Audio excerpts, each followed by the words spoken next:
المغني عمر كمال طلع في لقاء قريب واتسأل على سؤال، يعني بصراحة رده كان في ناس عجبها الرد وفي ناس تانية برضو يعني كانت منزعجة جدا من الرد. ايه السؤال بقى؟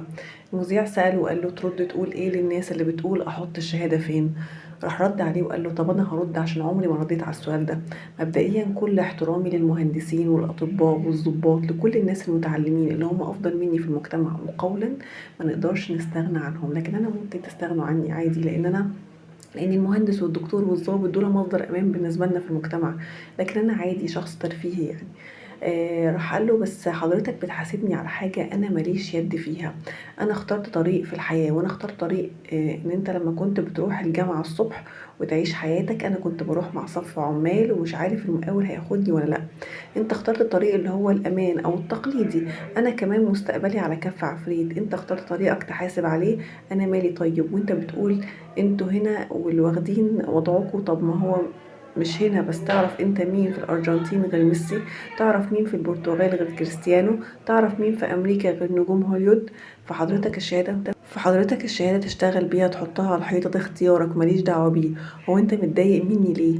يعني انا كنت معاك ونجحت بالكوسه، يعني كنت مرشح لشغلانه وخدتها منك. الفلوس اللي بقبضها دي مش من الدوله، من الناس، ليها عرض وطلب. ليه بتحاسبني على اختيارك في الحياة؟ بقيت مهندس، بقيت ضابط، بقيت محاسب، بقيت دكتور. ربنا يبارك لي في سكتي وفي سكتك. ورغم ان في ناس اتعلمت احسن مني بس بيخشوا يشتموني ويقولوا الشهادة ومش الشهادة نحطها فين، لكن أنا عمري ما شتمتك ولا هعمل كده. أنا بالعكس بقول إنك أنت أفضل مني في المجتمع ودورك أهم مني.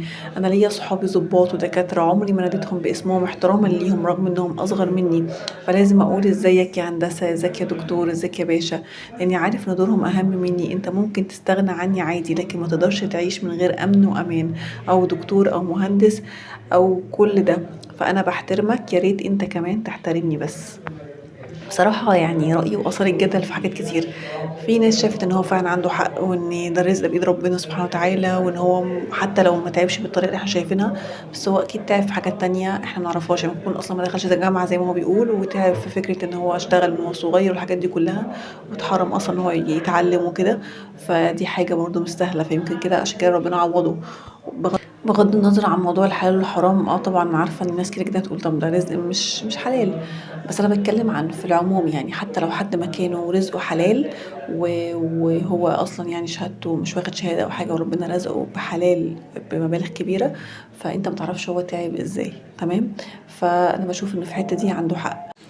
على الجانب الآخر في ناس شافت لأ، إنه يعني بصراحة لأ، حرام إن هو يتساوى بحد تعب واخد شهادة، وإنه مهما تعب فمش هيكون تعبه زي الشخص اللي هو خد شهادة وتعب خالص. يعني كان نفسه إن هو على الأقل في مردود لتعبه ده، أو